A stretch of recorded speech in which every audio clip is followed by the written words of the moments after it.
Welcome to the Government News Brief for Tuesday, July 26, 2016. In the news, new heads of missions ready to promote Guyana's international image, Parliamentary Sectoral Committee on Natural Resources meets bauxite management, and a national policy is being crafted to guide Coop Societies' development. Stay tuned as we bring you the details of these and other stories. Thank you for staying with us. I am Azim Khan, and here are the details. Guyana's new heads of missions are ready to serve their country and pursue various matters that will promote Guyana's international image. Details in this Renetta LaFleur report. Minister of Foreign Affairs Carl Greenwich explains that the appointment of the missions is an effort by the government to merge the skills of the diplomats with that of the government for more effective representation of Guyana. We have, in making these appointments, looked for the best people for these positions. And this group, whilst they are not diplomats or from the diplomatic community, bring a wealth of skills with them. You have someone with a long understanding or long connections with the countries, Kuwait and the other countries of the Arab Peninsula. You have economists, those who've worked in international institutions, university work. You've got some of them have had private sector experience. Consul General to New York, Mrs. Barbara Atherley explains what her pursuit will be. I'm going there to represent the government and people of Guyana. And in this regard, I need to ensure that issues related to the diaspora are addressed in a very objective and holistic manner. That being said, I will, when I arrive, I will plan to meet with the diaspora, irrespective of who they are and from different areas, to promote the issues of Guyana along economic and social lines. Permanent representative to the United Nations, Michael Tenpau, says his appointment is pivotal as he seeks to achieve a peaceful and final resolution of the Guyana and Venezuela issue. I've been working with the United Nations for the last many years. And I think for small countries like Guyana, the United Nations is the indispensable organization.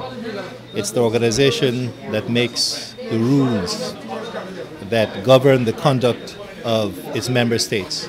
And so a small country like ours, which doesn't have an army, which can't defend itself except by the rule of law, we need to be there. Ambassador to Switzerland, Dr. Shamir Ali, says his aim is to motivate local and international investors to invest in Guyana. I have already hinted about the president and the vice president, and I'm looking forward to talking with them and getting their vision and to help them to add value to surpass expectations.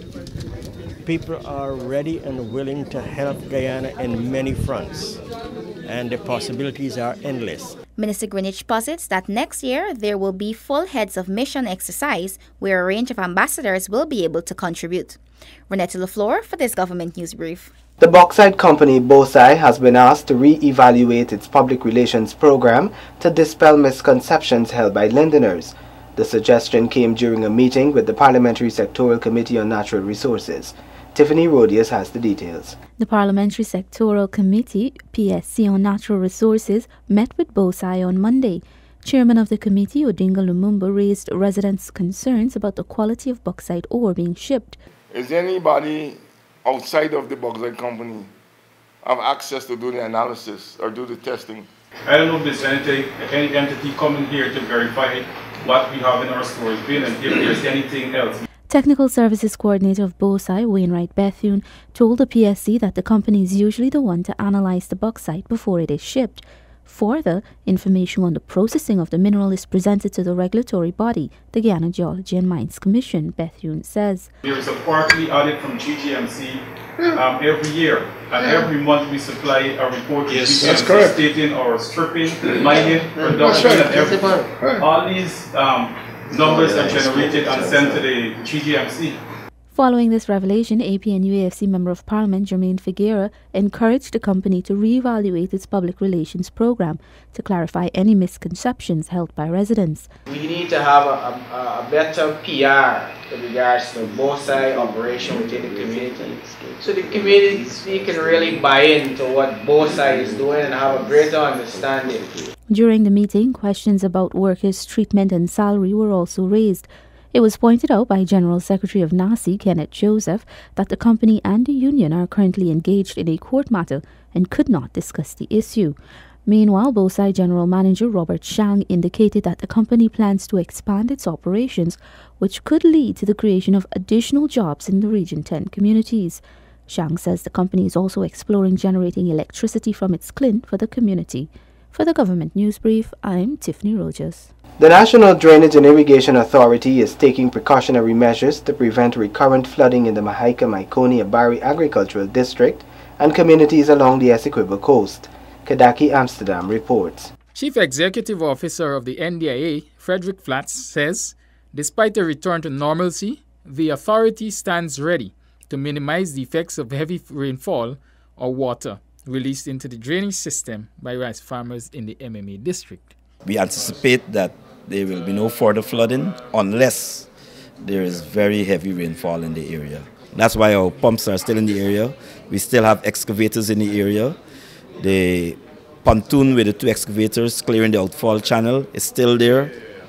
And so we've taken a lot of actions to ensure that there's not a recurrence of what took place. Meanwhile, the efforts to keep the Trafalgar outfall channel, a major asset in keeping Region 5 drained, are continuing with frequent dredging operations aimed at keeping it free from siltation. It's cleared, but the excavator has to be working there continually, because for every day you don't have rainfall, you have siltation problems. So it's good that we don't have rainfall, but it's bad for the outfall channel. The CEO of NDIA also says that efforts are moving apace to rehabilitate the 2 pumps previously vandalized at the Trafalgar pump station. The authority is currently advertising for tenders to be submitted. In another 2 weeks, we would be opening those tenders and we will be treating it as an emergency. Hopefully, we don't have too many problems in getting a contractor, because we're aiming for these works to be completed before the rainy period starting in November. The NDIA head says 4 or 5 days without rainfall results in the outfall being silted up. Similar works are therefore being undertaken to keep the outfall channels cleared on the Essequibo coast. The NDIA is tasked with the maintenance of drainage and irrigation structures throughout the country. In many instances, it works in collaboration with the local and regional authorities. Kidaki Amsterdam for Government News Brief. Coop Societies will function more effectively following the crafting of a policy that will guide its operations and development. More in this report. This policy will be fashioned by the task force, which was established to create a blueprint that will see the resuscitation of the cooperative societies throughout the country. Minister within the Ministry of Social Protection, Keith Scott, says that efforts are ongoing to ensure that the over 1,000 cooperative societies are fully operational. The auditing of co-op societies is currently ongoing, and there are quite a few co-ops that are a bit back, some at 2011, 2010, 2012 and so on. But that audit is going on. The other thing about the co-op society is that there are a few co-ops that have got a lot of problems. I don't want to call the names of any particular co-op, but they are being, those that we know about, we are addressing. The ministry recently hired a consulting agency which, along with cooperative specialist Charles Conway, has been engaging co-ops members. Minister Scott explains that the team interviewed the members, conducted a survey, and made recommendations relating to the development of cooperative societies. A white paper that given us will now be added to a task force that has now been established by me, which is now led by Mr. Ed Caesar, and that task force is going to be prepare a new co-op policy for the country. And and to chart the way forward for the co-op movement, because we are certainly making this a third pillar in this country's economy. Right, a lot of money is out there and it's unorganized, and there's a lot of future for the co-op movement again. We are giving people faith again in the co-op movement. It's more than just a builders or a fisherman or some co-op. It's a case where the small man can now organize, has an opportunity to organize his savings in a meaningful way, and that he can be able to become what used to be called a small real man. But we are enthusiastically following it because we committed to bringing it back on stream. So the task force will report by September. Over the past year, the Ministry of Social Protection has been working to revitalize the cooperative department in an effort to bring back the spirit of cooperativism. Additional staff was recruited, and these have been conducting countrywide research to determine the assets of cooperative societies. For the Government News Brief, Seneca Thorne reporting. Several new indigenous languages are to be added to the Indigenous Language Revival Project. Details in this report. The preservation of the indigenous language is critical to the sustenance of the culture and identity of Guyana's first people. Minister in the Ministry of Indigenous Peoples Affairs, Valerie Garrido-Lowe explains. I think we will not only some more language, and we got to concentrate on the Arawak communities, because that language, that is not so strong, because they don't really speak it like the Patamonas speak everyday Patamona, and the Wapishanas speak everyday Wapishana, and even the Makushis speak their language every day. That doesn't happen in a village of Arawak heritage. So we have to concentrate more on preserving the Arawak language.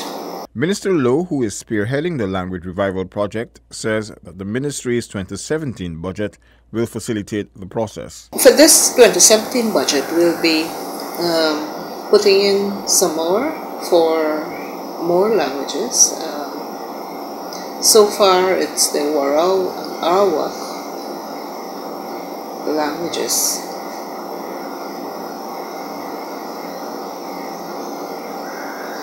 It's been, it's ongoing. Recently, the ministry did present a check to Whitewater with regards to the Warao language. We have Baramita there. They speak, their first language is Carib, but you have other Carib communities too that do not speak the language. So they speak it a little, but they would like to let's say, relearn their language. So I think those are the three languages we'll concentrate on for the 2017 budget. The government of Guyana had recently allocated $2 million to boost the Rawau language project in Kamwata Hill.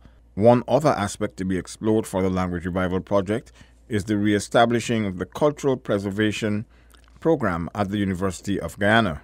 The Makushi Research Unit in Region 9 also promotes the preservation of indigenous languages through the teaching of the language in schools. Paul McAdam, The Government News Brief.